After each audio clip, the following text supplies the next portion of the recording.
Well, good morning, everyone. That's the signal that it's 10 o'clock. I will call the April 10th, 2025 meeting of the Oklahoma City Employee Retirement System to order. Item 2 on our agenda is to approve the meeting minutes for March 13th, 2025.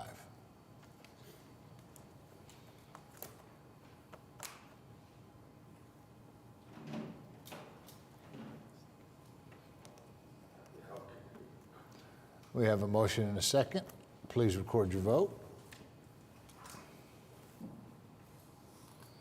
Item is approved.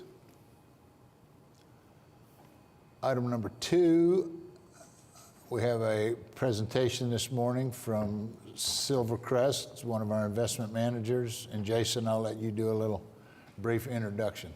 Sure. As discussed last month, we just wanted to bring in over the next couple months your small cap managers. Certainly, okay. This has been a challenging area of the markets for the last couple of years relative to large cap, which has dominated performance. More recently, and you'll hear from your manager, the last couple months has been very challenging in small cap, down close to 20% over the first 2 months, although I think yesterday was the best day in terms of performance for this strategy in many years. One of the things that I think is important to keep in mind, we hired Silvercrest here in November of 2022 to replace a prior manager where there was a lot of turnover in that manager, and you hired them based on their long-term track record. Unfortunately, what you're seeing in the numbers has been a little over a 2-year period where it's been challenging. After they present later on today, we'll look at some longer term analysis as well, and we still have conviction in the strategy. So with that, I'll turn it over to Silvercrest. Thank you, Jason. Good morning, everyone. Good morning. I guess real quickly, just as a matter of introductions, I'm Jim Klaus. I'm responsible for our client servicing effort for our Milwaukee-based equity strategies. With me is Steve Lilly. Steve is one of the portfolio managers for our small cap growth strategy, which is the strategy that we've been managing on your behalf since November of 22. So thanks for having us in. I'll just quickly give an update on the firm more broadly. If you turn to page 4, and there are a couple of bullets there, but in terms of the firm, really no changes to report of, no changes to senior management broadly for Silvercrest Asset Management, no changes to the ownership structure of our firm. We have added some investment capabilities more broadly through our New York office with a recent addition of a global value team. But in terms of what's happening in our Milwaukee office, the only thing that I'll report, and I'll let Steve talk a little more in detail on this, but we did have a minor change to the investment team. One of our analysts has moved over to another strategy that we manage through our Milwaukee office, and then we've added a couple of new analysts. So with that, I'll just pause, see if there are any questions. Otherwise, I'll turn it over to Steve, and he can talk a little bit more about those team changes and then also the portfolio. Okay, great. Thank you, everyone. Yeah, as Jim mentioned, we did have a couple changes on the investment team that were precipitated by portfolio managers on an adjacent strategy. John Potter and Tom Eck sort of transitioning into the next phase of their careers, which is sort of one foot out the door. They're going to be senior advisors to the firm for the foreseeable future and then officially retired at some point. As part of that, we did promote Roger Rama, who is our industrial analyst, into a portfolio manager role, and Jeff Nevins, who was our former tech analyst running a large cap strategy after that within the firm, and then he's also going to be a portfolio manager over there. So happy to provide opportunity for those two individuals to grow in their careers, and we're very excited for their opportunities. We did replace them right away, though, so Brandon Oak is our new industrial analyst. He came to us from a neighboring firm in Milwaukee, Allspring, formerly Wells Fargo, formerly Strong, so somebody that was a known entity to us. We know all of his former colleagues and bosses, and he came highly recommended. So we're pleased to have him on board as our industrial analyst supporting the strategy. And Chad Cussero, who's working more on our large cap strategies, joined us as well. So we kind of 2 out, 2 in, and we feel really good about the team going forward. And yeah, if you turn to page 8, you can see this is a team that's been working together for quite some time. Brian and I have been co-managing this strategy since 2007. And prior to that, I was managing a similar strategy at another firm, and Brian was managing this strategy at Silvercrest and also predecessors. So lots of experience. We've seen a lot of things. We keep thinking we've seen everything. Then 2020 proved us wrong, and now this period is proving us wrong again. Lots more to learn. And the only other thing I'll add on this is Jeff and Roger should absolutely be on this page. They're still part of our team. We instituted weekly meetings where the whole research group in Milwaukee's meeting, and so it's one big team, just with different strategies. I'll give you on page 10, and please jump in with questions anytime if we're not hitting what you want to hear. But just to give you a little bit of a review, as Jason said, when you hired us in 2022, I remember being at this podium and talking to you about our strategy. But just wanted to remind you a little bit about what we are. I won't read this whole thing, but the gist of it is we are early investors in innovative growth companies. We want to invest in companies that have big market opportunities ahead of them that can facilitate growth of 20% or more on the top and bottom line for a multi-year period. It's a bit of an aspirational goal. Growing 20% a year for a long time is difficult, but that's sort of the goal that we look for when we're out researching companies and talking with management teams. On page 11, just get a little bit more into what we're looking for in the companies that we buy. Typically, they are going to be below $5 billion market cap. We're a small cap strategy. It's a little bit of a moving target based on the index size, but that's a good rule of thumb for us. And I mentioned 20% growth is the goal. We are early investors, and what that means is a couple things. One, we tend to invest across the whole market cap spectrum of small caps. We're not shy about going into micro caps, and typically our portfolio, I say typically, every quarter since its inception, we've had a weighted average market cap smaller than that of the benchmark. It's something that can lead to some volatility in different periods, but we've stayed true to it every period, and it usually works out well for us on the other side of whatever we're going through. Being early also means our companies are in that phase where they're growing their business. They're investing in maximizing their position within their industry and their growth opportunity. They're not yet maximizing profitability. They're not yet maximizing margins. So they're taking their revenue dollars and their gross margin dollars and reinvesting into marketing, reinvesting into R&D and sales, and that's what we want them to be doing with it. But we do recognize there are some risks there, and so we've got to have some things that we look for in every company that make them successful. One is just having something that's unique and defendable, that their larger competitors, because face it, these are small companies, they've got big competitors, something that they can't take away with their resources or their brand name. And so that's got to be, first and foremost where we spend our time is understanding what's special about this business. We want strong financial companies. While they're not going to be maximizing earnings, the vast majority of them are profitable. They have cash-rich balance sheets, little to no debt on the balance sheet, especially if they're in that marginal profitability area, and they're funded through profitability if they're not profitable. They're going to have typically high gross margins, and we want those gross margin dollars to be, again, reinvested in sales and marketing, not so much G&A. So we like to see revenues growing faster than sales and marketing, and certainly growing much faster than G&A. We want sort of fully baked G&As for the companies. Leadership, of course, everybody wants strong leadership. What does that mean? Oftentimes we're investing in companies that we've known the management teams from their prior businesses. We've invested with them in the past, and we look at how much stock they own. Did they get it? Did they buy it? Was it gifted to them? All of that. And their compensation plans, their board of directors, just everything that goes around saying, okay, this is a small cap company, but it's capable of being a mid cap company and getting much bigger. These are major leaguers in the minor leagues, so to speak. And then finally, valuation. We're growth managers. We're not shy about paying a little bit of a premium from a valuation standpoint, but we are kind of conservative Midwesterners to a certain degree. So we do pay attention to valuation. We want to buy stocks opportunistically when the valuation fits what we're looking for. But we will profile a little higher than that of the benchmark for two reasons. One, we think we get a lot for what we're buying. And two, our companies aren't maximizing earnings, so it's kind of a false number to be valuing them on. It doesn't show their true profit potential. So we've got to use some other sort of tricks that we've learned over the year about how to value these earlier stage businesses. If you look at page 29, you don't have to go to it right now, but you can flip to it later if you want. It just shows a lot of these metrics going back in time and how our portfolio compares to that of the benchmark. And again, we're A little bit of an anomaly in 23 where our growth rate slipped below that of the benchmark, but always faster growth, lower market cap, better balance sheets, and a little bit of a premium from a valuation standpoint. So very consistent over time. There are times when that's what the market's happy with, and there are times when it's not. But we try not to change our stripes because what the market looks for is fleeting. Typically comes and goes. Usually doesn't last as long as it has lasted recently, but it is fleeting and it does change. While you're on that page, Yeah. can you just talk about the benchmark in 23 and 24, what happened there? From a market cap standpoint? Yes. Yeah. So, one of the things about the benchmark is it rebalances every year in June. And whatever happens between June of one year and June of the next year, those companies historically have stayed the same. Last year, in early 2024, you see that big blip in the benchmark. There were two companies.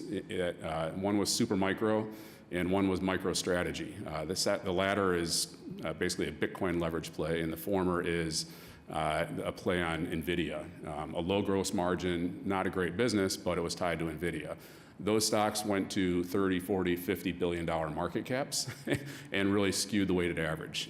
We would, even if we owned them, we would have sold them somewhere in the $8 to $10 billion range. So, we try to stay true to being true small cap investors, and that just really threw things out of whack that year. It was a nightmare for every small cap manager. Although our value counterparts in New York said, well, welcome to our world. This was the meme stocks of 2020 and 2021 that killed us. So it was such an issue that Russell has changed the way they calculate their benchmarks, and they're rebalancing on a more regular basis, and they're putting a lid on how big of a position in the index a company can be. So effectively, as a small cap manager, you couldn't own those based on your mandate once they became large. If you didn't already own them, Right. you were a large cap, but they're in the index. You're going to need to step up to the mic or they can't hear you.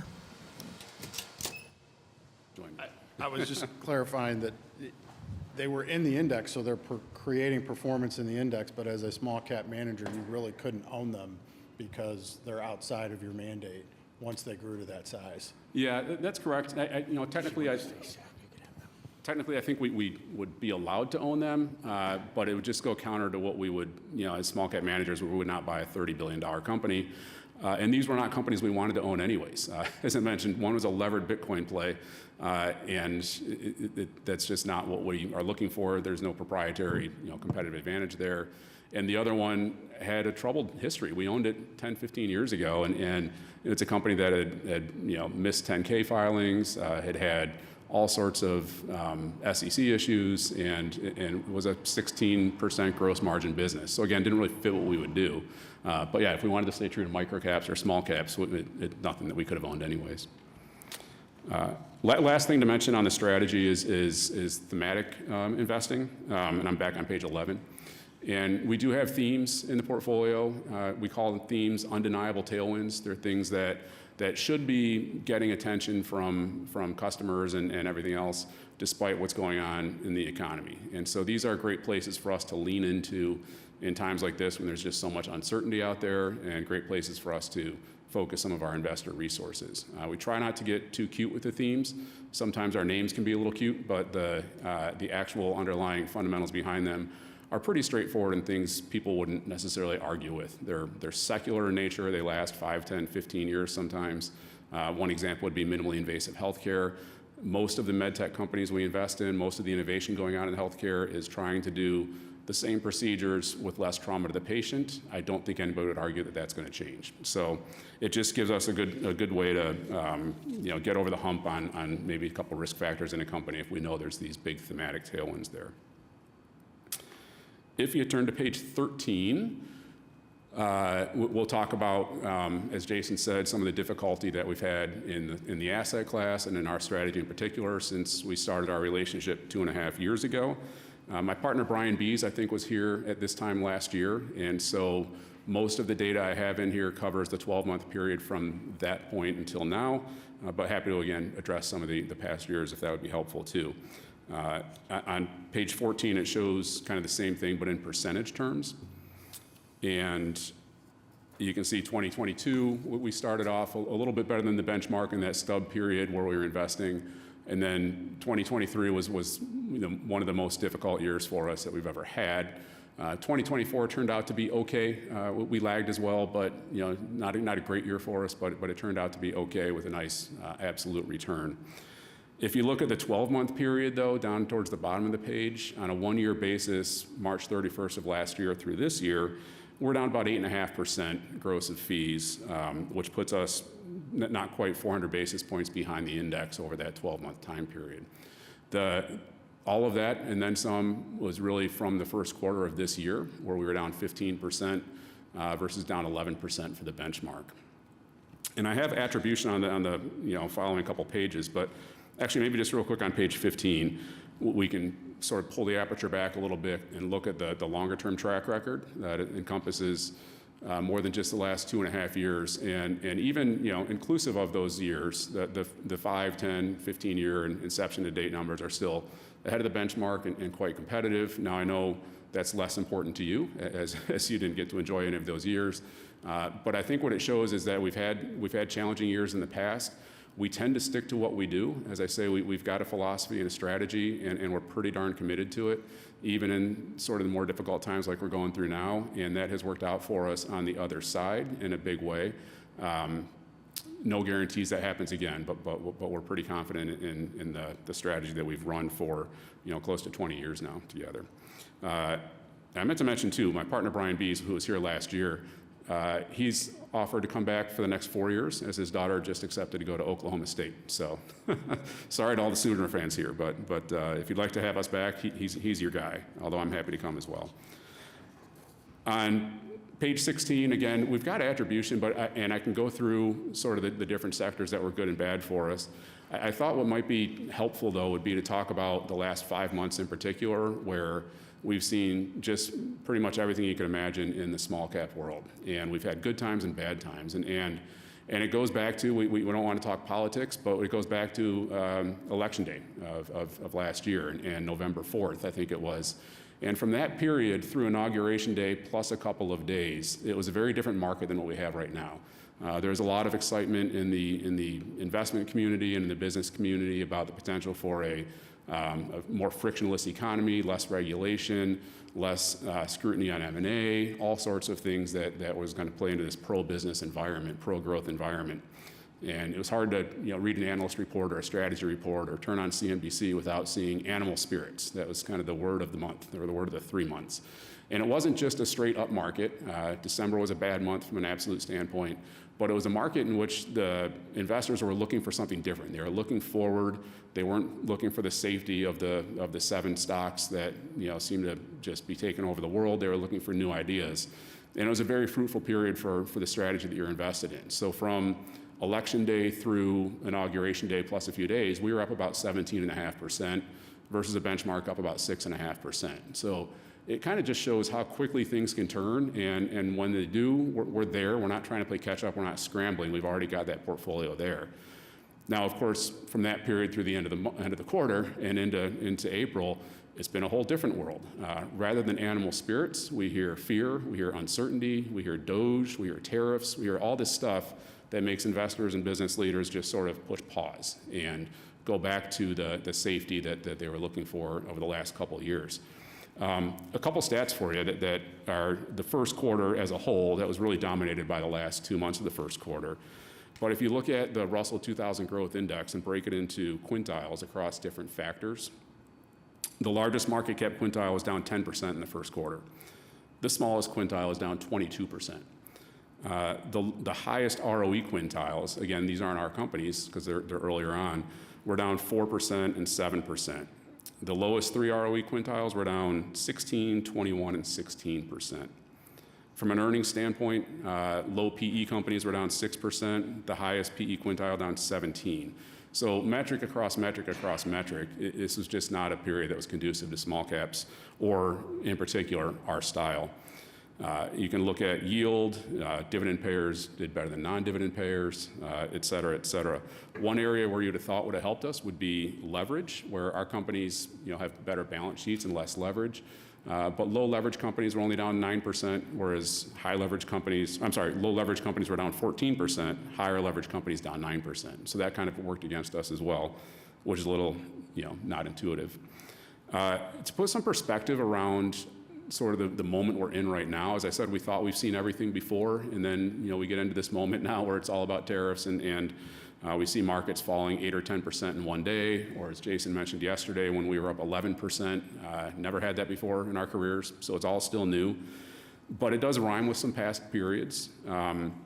It rhymes a little bit with, we'll look across a few different things. We think at small caps versus large caps. If you add up all the market value of small caps today, it's about 5% of the total market cap value of large caps. We've gotten to this level 4 times in history, 1933, 1958, 1973, and the year 2000.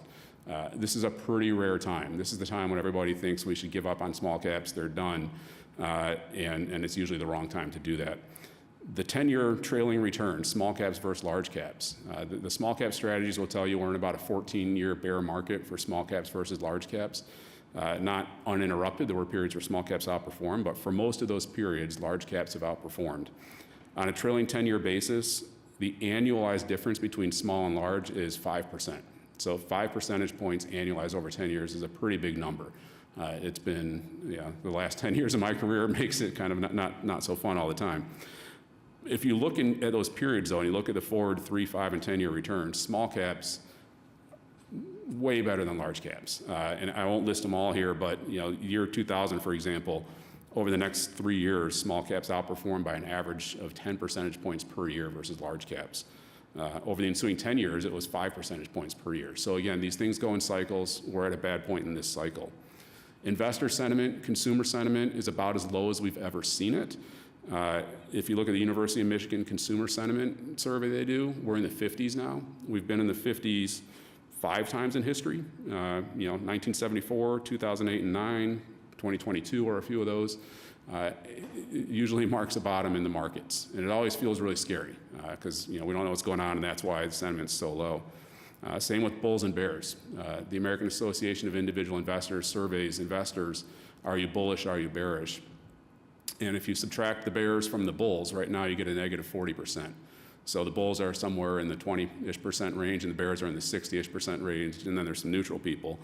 We've been there 3 times in history, 1990, 09, and 2022. So again, these are pretty rare times that we're at, and we've been saying to various clients and consultants and people internally that we think small caps are poised for a rebound.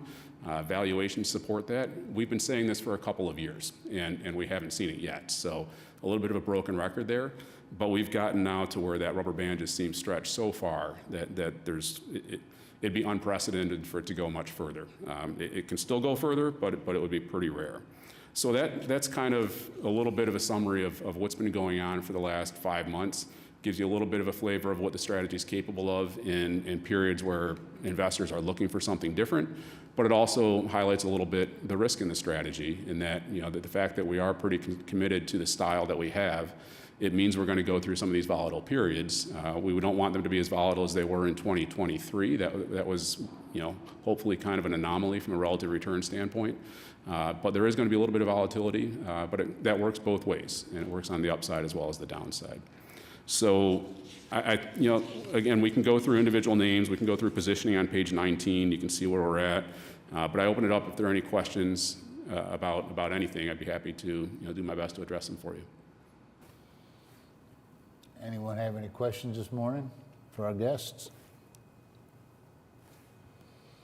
Okay. All right. You Well, I did a appreciate great it. job. Thank you very much. Thank you. Thank you.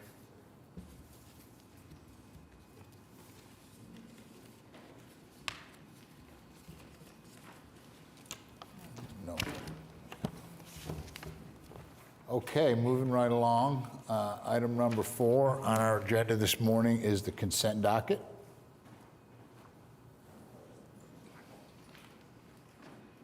Have a motion and a second. Please record your vote.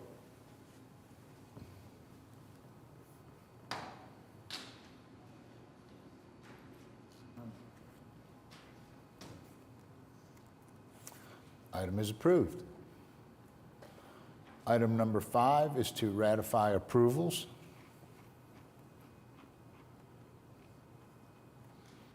I have a motion and a second. Please record your vote.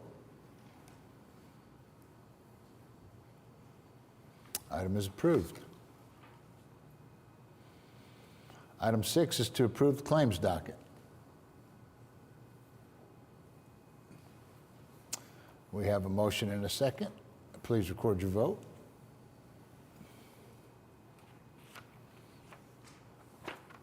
Item is approved. Item 7, approve the following applications for service retirement.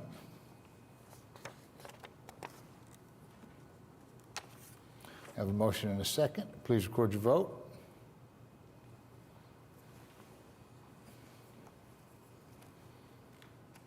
Item is approved.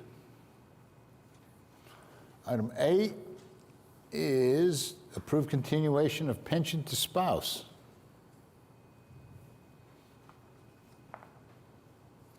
We have a motion and a second. Please record your vote. Item is approved. Item 9, receive report of death, authorize payment of the $5,000 death benefit, and authorize secretary to make necessary changes to conform on the following. I have a motion and a second. Please record your vote.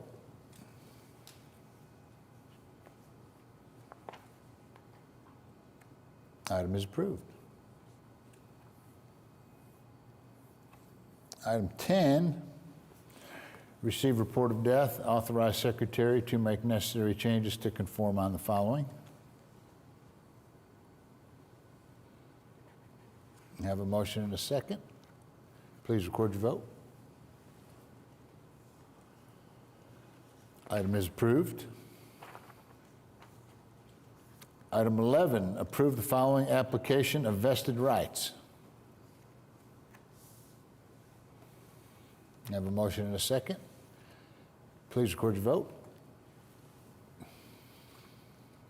Item is approved. Item 12, approve request of the following to terminate vested rights and commence retirement benefits. We have a motion and a second. Please record your vote. Item is approved. Item 13, receive report of death, death of employee while in active service, approve continuation of pension to spouse. I have a motion and a second. Please record your vote. Item is approved. Item 14 is items for individual consideration. 14A is a small mid-cap equity portfolio review. Okay, thank you. So just thought we'd include this as we hear from your small cap managers this month, and next we'll have Ernest in. But I did want to just touch on, from an implementation standpoint, why active management in small cap, and then the short-term challenges that you can have. I think, Doug, you had asked about this last month. So what we're showing here, once a year we update what we call our active passive analysis, and we look at all major asset classes that our clients invest in, and trying to come to some thoughtful, quantitative view on what asset classes we should expect active management to provide an excess return to the benchmark, to passive management over time on a fairly consistent basis, and how deep is that pool of active managers. So this first slide is looking at a very wide swath of managers across. You can see all the different asset classes. So this is thousands of managers, hundreds of managers in each asset class, but thousands of managers across the board. Looking at rolling 3-year periods going back 20 years. And this is showing the range of top and bottom quartile and the median manager. So what we really want to see with this is the median manager being somewhere above 0. That would mean over time, there's a pretty good probability that most managers are generating excess returns above the benchmark net of fees. So if you look over here on the left, large cap, much more challenging. The median manager consistently underperforming in large cap core, large cap growth, large cap value, a little bit of excess return. And these, we're comparing to different benchmarks, but the point is it's not a lot of managers active managers are outperforming in large cap. So this informs us that within large cap, it's going to be pretty challenging to identify managers that can consistently outperform net of fees over time. So from an implementation standpoint, doing what you're doing today, which is 100% passive, or what we've historically done. We've been 100% passive, and we've had a complementary manager that was pretty benchmark risk controlled, but took on a little bit of risk. So we're not really trying to seek active management there. The manager within small cap, we have small cap growth manager, a pretty good percentage of managers, that's about 70+%, over time, on average, rolling 3-year periods the last 20 years, are providing excess returns. So that leads us to, there's a pretty deep pool there to identify managers that can outperform. The same within small value, a little bit more. SMID value, not quite as much, although we do have a SMID value manager in this portfolio. But again, the median manager is above. So we're really looking at all of these asset classes where the opportunity is great. If we go over here to fixed income, multi-sector, which is the pioneer strategy that we just selected, if we go back 20 years, this is a pretty good indication that we should be that you don't have to be very good at manager selection. Just being active is going to be a positive in most fixed income categories. And the reason for that is the benchmark is so heavily dominated by treasuries. And the return of a passive strategy is going to be dictated by which direction rates are moving, whereas active managers can navigate around that. And historically, we've seen pretty much all managers are outperforming. Another way to look at it is just, this is that same thing. So just looking at the average median excess return. So again, now you're seeing in large cap, average median excess return over most time periods is negative. Again, not a ripe opportunity for active management. Within small cap growth, which we're just talking about, the median manager on average outperforming by about 80 basis points. Within small cap value, 100 basis points. And this is net of fees. So if we take in fees, that number is the average fee for most small cap strategies is going to be somewhere between 70 and 100 basis points. So that you can see on a gross basis, it's about 150 to 200 basis points. Again, indicating to us that it is worthwhile to be active in this area over time. This is just, again, the percentage of managers, which we get back on that, we looked at on that prior page. Now looking at your portfolio, we know that with active management, you are going to deviate from the benchmark in short periods of time. Not all periods are we going to generate excess return because you're looking different than the benchmark.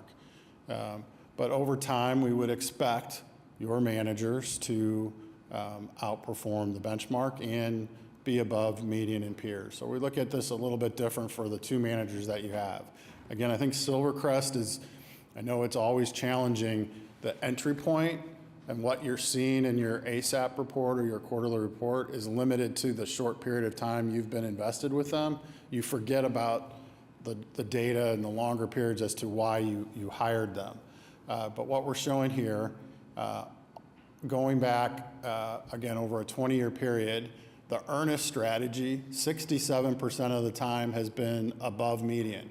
But they've also had 33% of the time and 6% of the time, or 33% of the time below median and 6% of the time in the bottom quartile.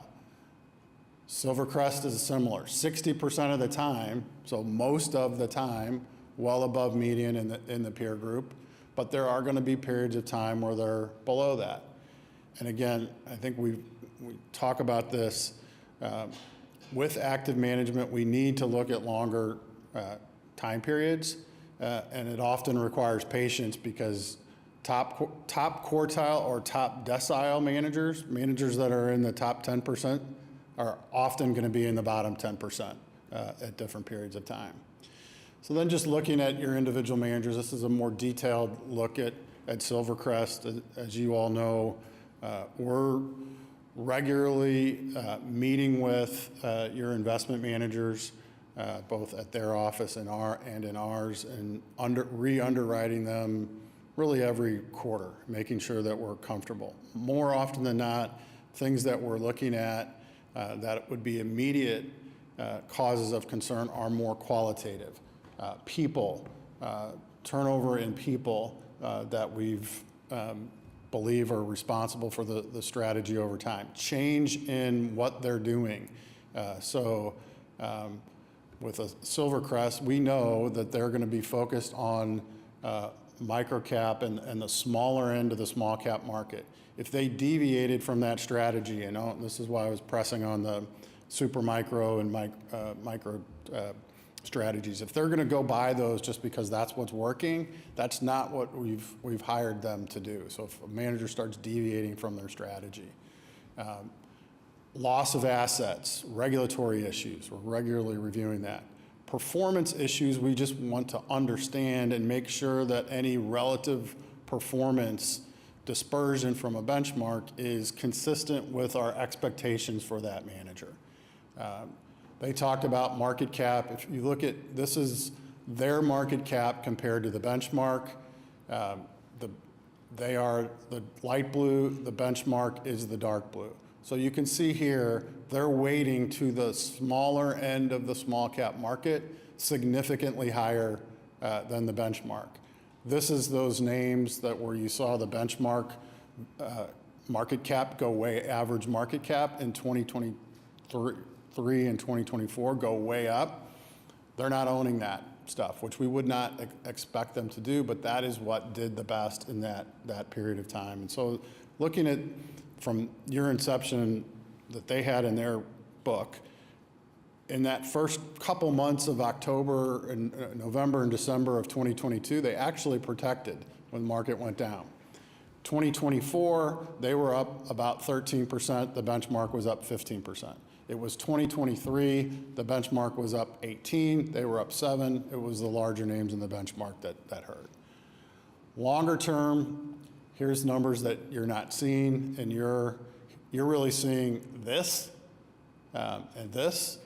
So last year, this is last year, 13.6 versus 15, 61st percentile. 3 years, which goes back a little bit longer than you, negative 287 versus 0.21. That's really that 23 year is contributing to all of that.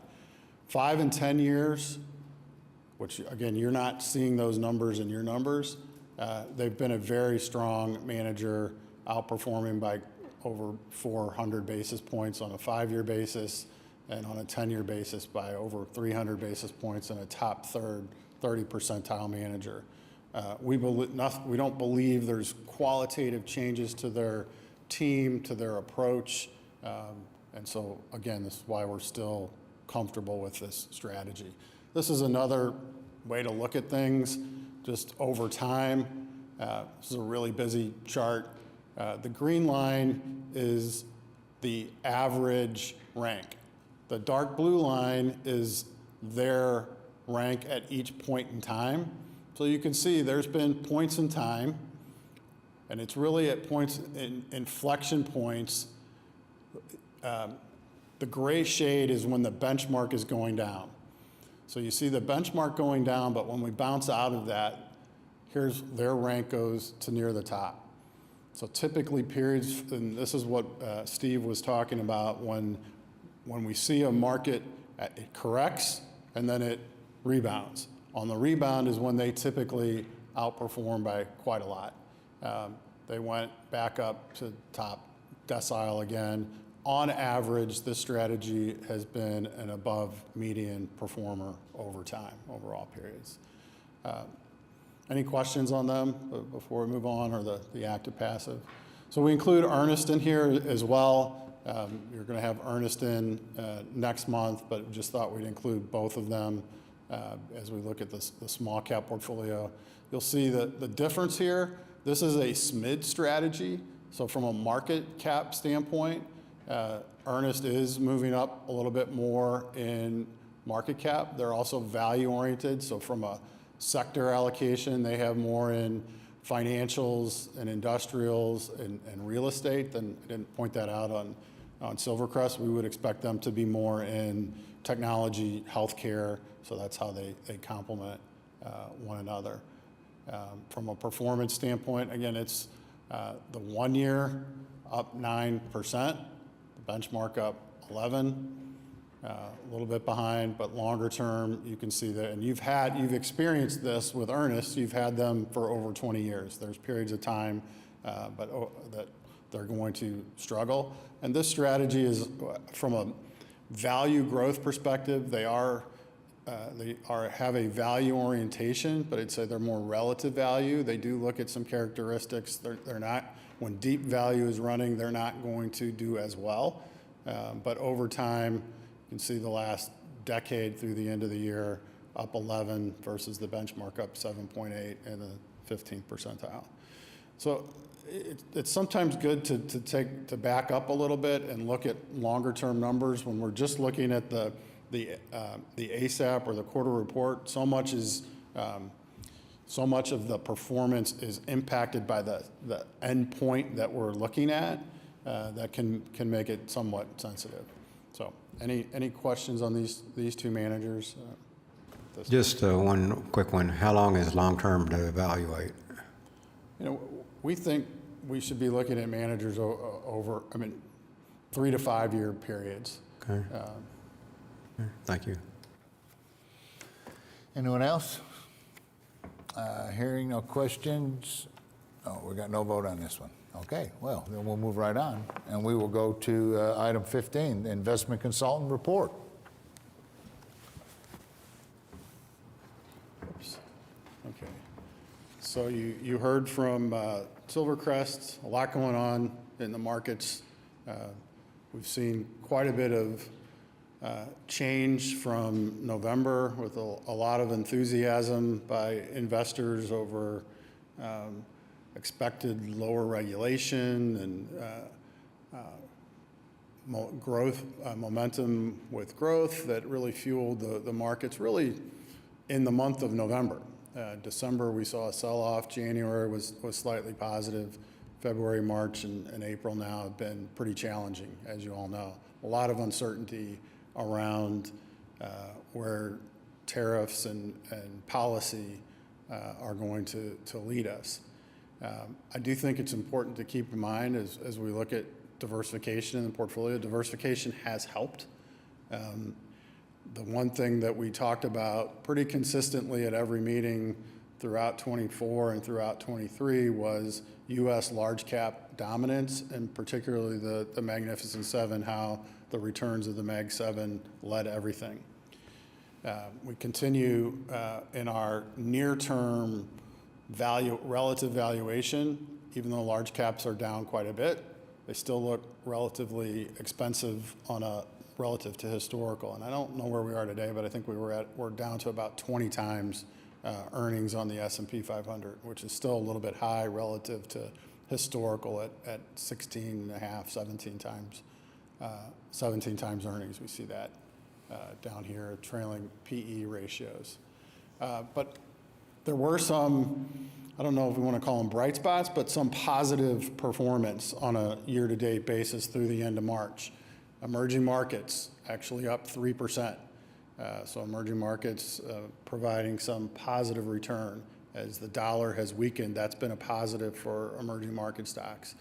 Treasuries, although I don't know where we are with yields backing up in a big way over the last 2 days. We saw the 10-year get down to about 380. That was a positive for bonds. As interest rates came down, bond prices went up throughout the month, and that's what's leading to the positive 2.8% for the ag through the end of March. But then we saw rates went up almost 50 basis points in a couple of days. So that's going to be a headwind to bonds, but about where we were to start the year. International developed up about 7% year to date. So that's, again, a positive. What we don't have on here, and you'll see it in your numbers, private equity, because of the lag in private markets, we're seeing valuations from September and December rolling into your returns now.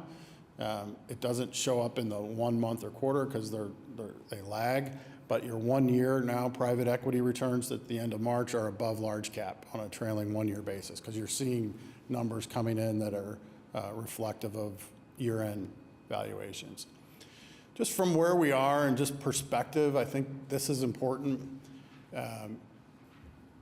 While we've had a lot of volatility and a pretty significant sell-off in U.S. equities over the last several weeks due to uncertainty around tariffs, this is as of April 2nd. As of this morning, the S&P was at 5,300. So we're like right here on the S&P 500. If we went back and looked at where we were in June of 2024, about right there. If we about where we are today, a year ago.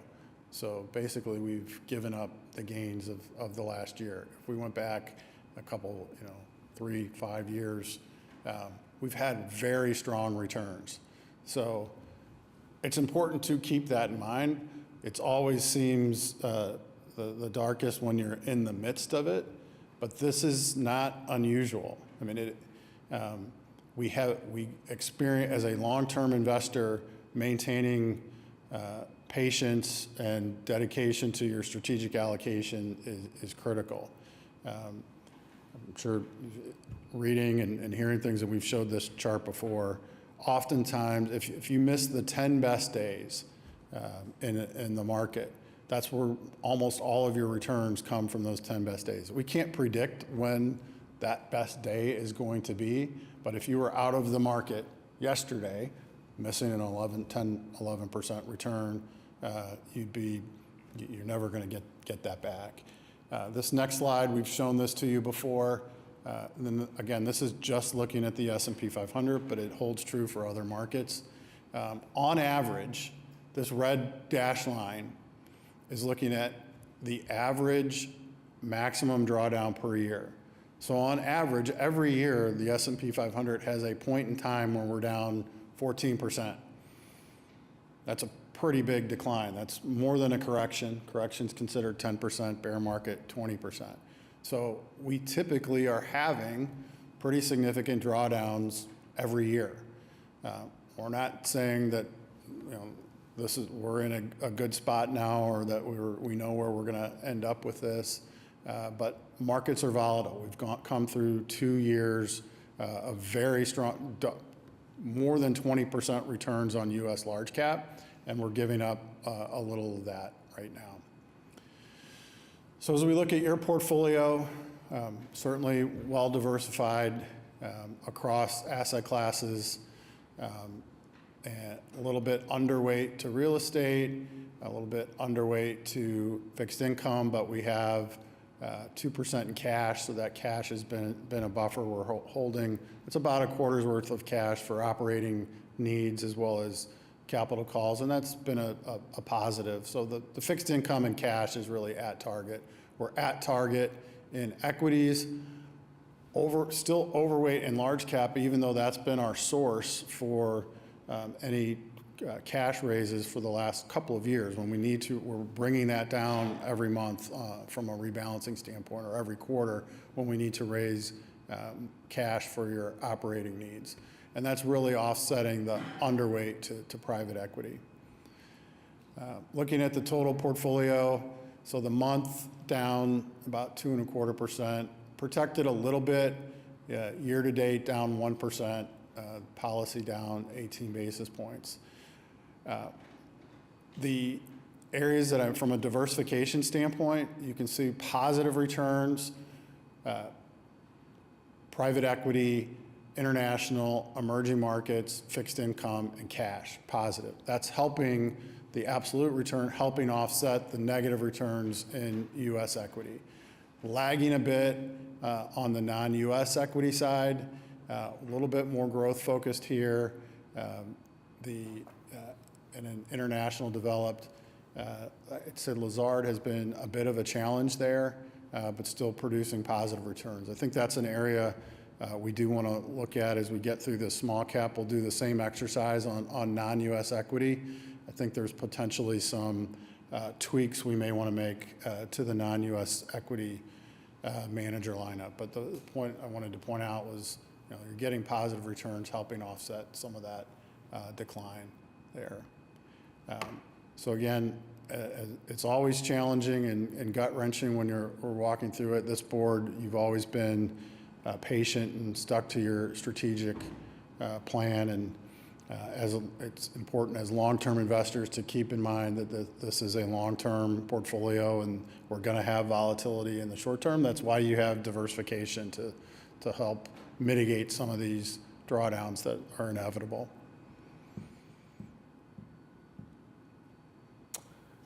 Anyone have any questions for Jason? Updated your ADV? Pardon me? Have you updated your ADV? Yes. Any significant changes? No. Thank you. Well, one, that it's not, I wouldn't call it significant, but I've hired a new deputy chief compliance and legal officer, full-time. Anyone else? Okay. I'll entertain a motion to approve item 15. Have a motion and a second. Please record your vote.